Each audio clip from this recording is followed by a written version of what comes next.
নমস্কার, জি24 ঘন্টায় স্বাগত আপনাদের সঙ্গে আমি আত্রে। এবং আজ সবার নজর তৃণমূলের সম্মেলনে, মেগা রাজ্য সম্মেলন এবং 26-এর আগে কিভাবে দল চলবে, তৃণমূল চলবে, এগোবে কিভাবে। সম্মেলনে সেই রণকৌশল ঠিক করে দিতে পারেন তৃণমূল নেত্রী মমতা বন্দ্যোপাধ্যায়। কোন কোন কর্মসূচিতে তার জন্য নজর দেবে তৃণমূল কংগ্রেস, কি করবে, গোষ্ঠী কোন্দল নিয়ে কড়া বার্তা দিতে পারেন মমতা বন্দ্যোপাধ্যায়, এমনও খবর। দলীয় শৃঙ্খলায় বিশেষ নির্দেশ দিতে পারেন। 10 বছর সংগঠন তিনিই দেখবেন, সম্প্রতি এই বার্তা দিয়েছিলেন মমতা বন্দ্যোপাধ্যায়। রদবদলের জল্পনা থাকলেও এই মঞ্চে ঘোষণার সম্ভাবনা খুব কম রয়েছে। জেলা বা ব্লক স্তরে এখনই রদবদলের ঘোষণা কম। প্রয়োজনে জাতীয় বা রাজ্য স্তরে পরিবর্তন হলে এই মঞ্চ থেকে ঘোষণা করা হতে পারে বলে জানা যাচ্ছে।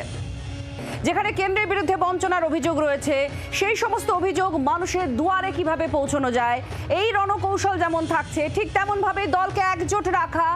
যে গোষ্ঠী কোন্দলের কথা বারবার উঠে এসেছে, সেই গোষ্ঠী কোন্দল কাটিয়ে দলকে মজবুত জায়গায় তৈরি রাখা, সেই সমস্ত বিষয়গুলো নজরে থাকছে। যে আজ তৃণমূল নেত্রী মমতা বন্দ্যোপাধ্যায় কি বার্তা দেন, রণকৌশল কি হতে পারে, কোন কোন কর্মসূচি, সেই রণকৌশলকে আরো এগিয়ে নিয়ে যাওয়ার জন্য চেষ্টা করবেন তৃণমূল নেত্রী মমতা বন্দ্যোপাধ্যায়, সেদিকে নজর থাকছে। এই গোষ্ঠী কোন্দল নিয়ে কি দিতে পারেন বার্তা। আর তার সঙ্গে সঙ্গে দলীয় শৃঙ্খলা, এই অনুশাসন শৃঙ্খলার উপরে আগে থেকেই জোর দেওয়া হয়েছে। আজকে কি বার্তা দিতে পারেন সেদিকে যেমন নজর। আর রদবদল, এই রদবদল নিয়ে অনেক জল্পনা তৈরি হয়েছে। অভিষেক বন্দ্যোপাধ্যায়ের দেওয়া একটা তালিকা আগেই তার কাছে আছে, রিপোর্ট একটা আছে, এই কথা অভিষেক বন্দ্যোপাধ্যায় খোঁজ জানিয়েছিলেন। সেই রদবদল আজকে ঘোষণা হতে পারে কিনা, এরকম একটা প্রশ্ন ঘোরাফেরা করলেও জানা যাচ্ছে বড় কোনো রদবদল হলে তবেই এই মঞ্চ থেকে তৃণমূল নেত্রী ঘোষণা করতে পারেন। তাহলে আজ এই বৈঠকের ফোকাস কি? এই বৈঠক মূলত তৃণমূল নেত্রী মমতা বন্দ্যোপাধ্যায় আগামী দিনে দল কিভাবে চলবে, ভোটের লক্ষ্যে কিভাবে চলবে, সেই কৌশল বাতলে দিতে পারেন। কিভাবে এগোবে, কোন কোন কর্মসূচি। একটা দল যখন সামনেই কিছুদিন পরে নির্বাচনের প্রস্তুতি বলা যায় শুরুই করে দিয়েছে সকল দল, সেখানে শাসক দল হিসেবে কিভাবে এগোবে এই দল, কি রণকৌশল। মহিলা ভোটারের দিকে আলাদাভাবে নজর তৃণমূল বরাবর দিয়ে এসেছে এবং তৃণমূল যেটা বরাবর বলে যে এই মহিলা ভোটার তাদের জয়ের অন্যতম হাতিয়ার হয়েছে। ভুয়ো ভোটার নিয়ে সম্প্রতি মমতা বন্দ্যোপাধ্যায় সরব হয়েছেন এবং সেখানে আলাদাভাবে কোনো বার্তা দিতে পারেন কিনা, দল কিভাবে এগোবে, দলের কর্মীরা এক্ষেত্রে কিভাবে এগোবে, সেই বিষয়ে কোনো বার্তা দিতে পারেন কিনা, এই বিষয়গুলো কিন্তু আজকের এই বৈঠক থেকে কোনো বার্তা দেন কিনা বা কি বার্তা দেন, এই সমস্ত বিষয়ে নজর থাকছে। বারবার যে অভিযোগ তৃণমূল নেত্রী মমতা বন্দ্যোপাধ্যায় করে এসেছেন যে কেন্দ্রীয় বঞ্চনা, বহু টাকা কেন্দ্রের কাছ থেকে পায় এই সরকার, কিন্তু এখনো পর্যন্ত কেন্দ্র দিচ্ছে না, বিভিন্ন খাতে টাকা আটকে রয়েছে বলে তার অভিযোগ। আর সেই অভিযোগকে কিভাবে মানুষের দোরগোড়ায় পৌঁছানো যায়, সেই বিষয় নিয়ে কি বলেন তিনি, সেদিকেও নজর থাকছে। যে রাজ্যের প্রত্যেক ঘরে ঘরে যেভাবে উন্নয়নকে পৌঁছে দেওয়ার দাবি তৃণমূল কংগ্রেস করে, সেই দাবিকে কিভাবে প্রচারে নিয়ে আসা যায়, সেক্ষেত্রে কি কৌশল থাকতে পারে, এই সমস্ত বিষয়গুলি তৃণমূল নেত্রীর আজকের বৈঠকে কি বার্তা থাকে, নজর থাকবে। শ্রেয়সী গঙ্গোপাধ্যায় আমাদের প্রতিনিধি এই মুহূর্তে আমাদের সঙ্গে সরাসরি রয়েছেন। শ্রেয়সী, খুব গুরুত্বপূর্ণ আজকের বৈঠক, কারণ সামনে কিছুদিন পরেই নির্বাচন রয়েছে। 26-এর নির্বাচনের আগে রণকৌশল কি হবে দলের, এটাই মূলত ফোকাস হতে পারে আজকের বৈঠকে বলা হচ্ছে। সেক্ষেত্রে কি আজকে ফোকাস, আজকের বৈঠকে মূলত কি শুনতে চাইছেন বা কি বলতে পারেন তৃণমূল নেত্রী? একেবারে দেখো, তৃণমূল নেত্রী কার্যত কিন্তু গত কয়েকটা যদি আমরা সভা দেখি বা গত কয়েকটা যদি সেক্ষেত্রে দলীয় বিধায়কদের নিয়ে তার যে বৈঠক বিধানসভাতে, সেটাও যদি একটুখানি নজরে রাখি, তাহলে দেখবো কিন্তু কার্যত কিন্তু এই মুহূর্তে যে বার্তা তিনি বিধায়কদের গত কয়েকদিন ধরে দিচ্ছেন, তাতে স্পষ্টত যে 26-এর নির্বাচনের যে লড়াই, সেই লড়াই নিয়েই কিন্তু কার্যত তিনি সুর বাঁধছেন প্রতি বৈঠকে।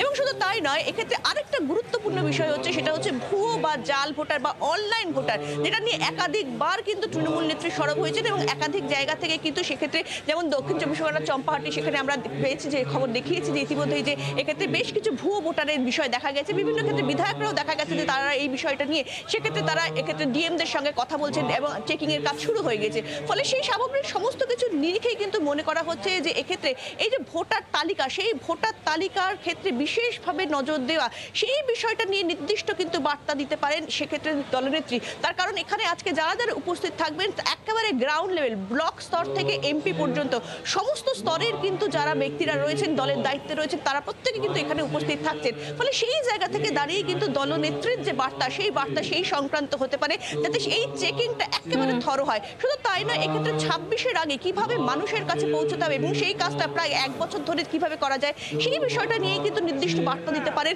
এক্ষেত্রে, এমনটাই কিন্তু মনে করা হচ্ছে। বেশ কিছু বিধায়ক এখানে আমরা দেখতে পাচ্ছি, তারা এখানে রয়েছেন। আমি তাদের কাছে জিজ্ঞেস করবো যে এক্ষেত্রে নেত্রীর কাছ থেকে আপনারা আজকে কি বার্তা চাইছেন সেক্ষেত্রে? নেত্রী যে বার্তা দেবে আগামী দিন চলার পথে, রাজনৈতিক বার্তা, উন্নয়নের বার্তা, মানুষের সাথে পাশে থাকার যে বার্তা দেবে, নিশ্চিতভাবে সেই বার্তা আমরা মুর্শিদাবাদের সমস্ত তৃণমূলের নেতা কর্মী সহ বাংলার মানুষ আমরা আগামী দিন এগিয়ে যাব সেই বার্তা সাথে করে। কি বার্তা চাইছেন নেত্রীর কাছ থেকে? দেখুন, আমাদের তৃণমূল কংগ্রেস কর্মীরা, পশ্চিমবঙ্গের সমস্ত কর্মীরা যারা আজকে আসবেন, তাই সকালেই মুখিয়ে থাকেন মাননীয় মুখ্যমন্ত্রী মমতা বন্দ্যোপাধ্যায়। উনি কি নির্দেশ দেবেন, কারণ আগামী দিনে 1 বছর পরে আমাদের বিধানসভা ভোট আছে, সেই লক্ষ্যে দলের যে নির্দেশ, সেই নির্দেশ পাথেয় করে তারা ফিরবে, সারা বছর ধরে কাজ করবে, সেই অপেক্ষায় বসে আছে। দেখি আজকে বার্তা পাওয়ার পর থেকেই কিন্তু 26-এর কাজটা শুরু হয়ে যাবে। না, হ্যাঁ, 26-এর কাজ অলরেডি একরকম শুরু হয়ে গেছে, কিন্তু আমাদের মাননীয় মুখ্যমন্ত্রী মমতা বন্দ্যোপাধ্যায়ের বার্তা মানে সেটা বেদবাক্যের মতো সমস্ত কর্মীরা মেনে থাকে। সেই মতোই, সেই উদ্দেশ্যেই সমস্ত কর্মীরা আজ কলকাতামুখী হয়েছে। আপনারা সকাল থেকে দেখেছেন এখানে সমস্ত কর্মীরা অর্থাৎ তৃণমূল নেত্রী তাদের সুপ্রিমোর কথা শোনার জন্য সকলে মুখিয়ে রয়েছেন। আর 26-এর যে নির্বাচনের প্রস্তুতি দলগতভাবে তৈরি হয়ে থাকলেও তৃণমূল নেত্রী শেষ পর্যন্ত কি বলেন, কিভাবে এগোতে হবে, মানুষের কাছে কিভাবে পৌঁছতে হবে ভোটের লক্ষ্যে, এবং সেই লক্ষ্য অনুযায়ী কিভাবে এগোতে হবে, এই সমস্ত বিষয়গুলো জন্য মুখিয়ে রয়েছেন। আর নেতাজি ইন্ডোর স্টেডিয়ামে একটা উল্লেখযোগ্য বিষয় আপনাদের দেখাবো, জানিয়ে প্রশ্ন উঠছে এই মেগা সম্মেলন, এই সম্মেলনে যাবেন কি অভিষেক বন্দ্যোপাধ্যায়? মঞ্চের যে ব্যাকড্রপে ছবি, সেখানে শুধু মমতা বন্দ্যোপাধ্যায়ের ছবি, অভিষেক বন্দ্যোপাধ্যায়ের ছবি নেই, যেটা 2023 নভেম্বরের সভাতেও দেখা গিয়েছিল। কিন্তু সেখানে কিছুক্ষণের জন্য অভিষেক বন্দ্যোপাধ্যায় ভার্চুয়ালি তার বক্তব্য রেখেছিলেন, তিনি উপস্থিত ছিলেন। সেবারও ব্যাকড্রপে ছিল না অভিষেক বন্দ্যোপাধ্যায়ের ছবি। আর এখান থেকে প্রশ্ন উঠছে, এবারও কি অভিষেক বন্দ্যোপাধ্যায় থাকবেন? সেই ছবি আপনারা দেখতে পাচ্ছেন এই মুহূর্তে, 2023 সালের ছবি। আপনারা দেখুন, 2023 সালে ভার্চুয়ালি উপস্থিত ছিলেন 23/11/2023। অভিষেক বন্দ্যোপাধ্যায় উপস্থিত ছিলেন, ভার্চুয়ালি উপস্থিত ছিলেন, কিন্তু সেবারও যে ব্যাকড্রপে যে পোস্টার ছিল সেখানে কিন্তু অভিষেক বন্দ্যোপাধ্যায়ের ছবি ছিল না। আর এই নিয়েই তখন প্রবল জল্পনা তৈরি হয় যে অভিষেক বন্দ্যোপাধ্যায় কি থাকবেন না বৈঠকে। এবারেও ব্যাকড্রপে শুধুমাত্র তৃণমূল নেত্রী মমতা বন্দ্যোপাধ্যায়ের ছবি, এখানে অভিষেক বন্দ্যোপাধ্যায়ের কোনো ছবি নেই। আর এবার যে প্রশ্নটা উঠছে, তাহলে কি অভিষেক বন্দ্যোপাধ্যায় থাকবেন নাকি থাকবেন না, এই সমস্ত প্রশ্ন কিন্তু উঠছে। তাহলে তার সম্ভাবনা থাকার সেটা কতটা রয়েছে, এই প্রশ্ন এখন বড় হচ্ছে ধীরে ধীরে। যত সভার সময় এগোচ্ছে ততই এই প্রশ্নটা জোরালো হচ্ছে।